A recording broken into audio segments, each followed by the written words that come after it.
Cube Radio. Salut, c'est Charles Tran avec l'équipe dans 5 minutes. On s'intéresse aux sciences, à l'histoire et à l'actualité. Aujourd'hui, on parle de santé.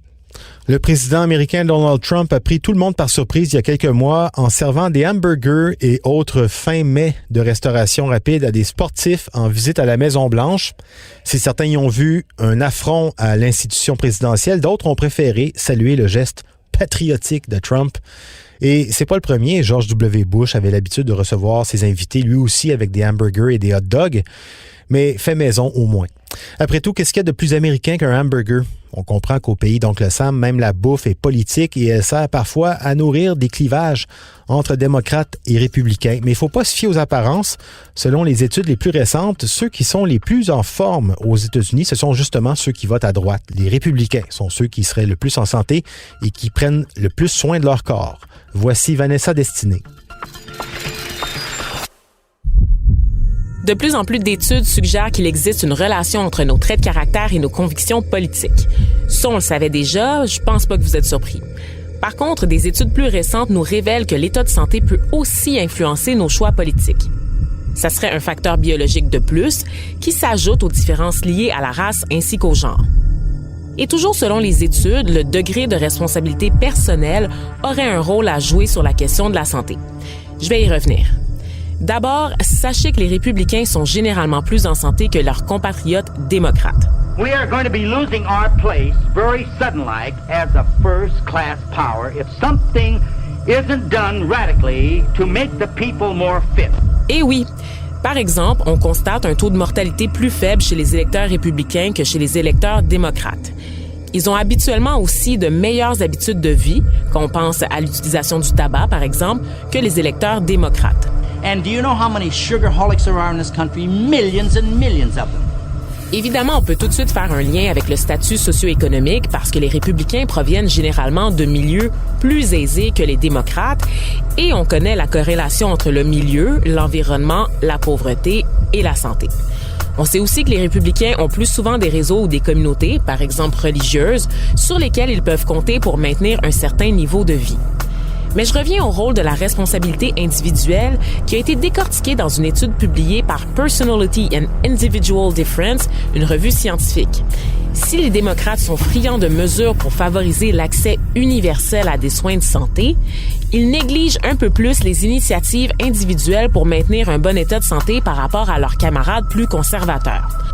And I'm convinced, just like I'm sitting here talking to you students, if you do eat properly and if you do take care of this body by giving it the right amount of care by exercise and all this, you are not going to have all these aches and pains. You're going to live your lifespan out and you're going to be healthy and happy. You're going to enjoy life 24 hours a day.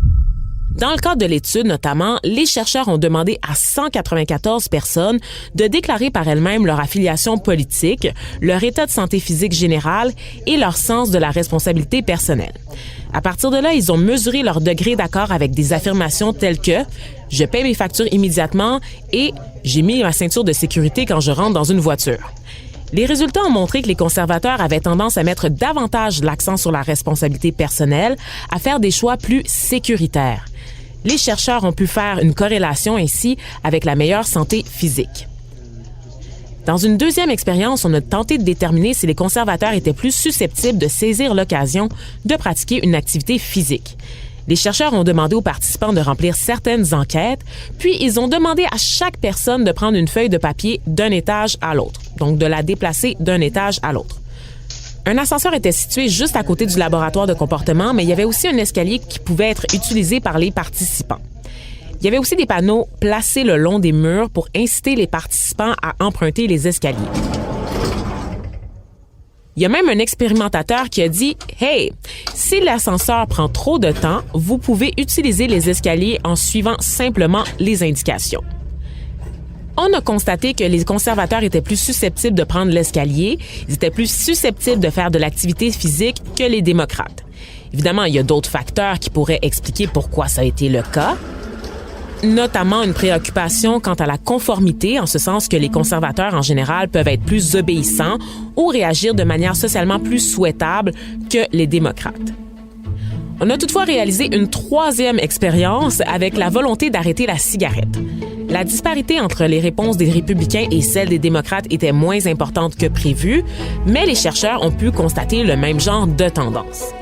En résumé, les républicains prennent mieux soin d'eux que les démocrates. Ça repose sur cette idée de se prendre en main et de dépendre le moins possible du système.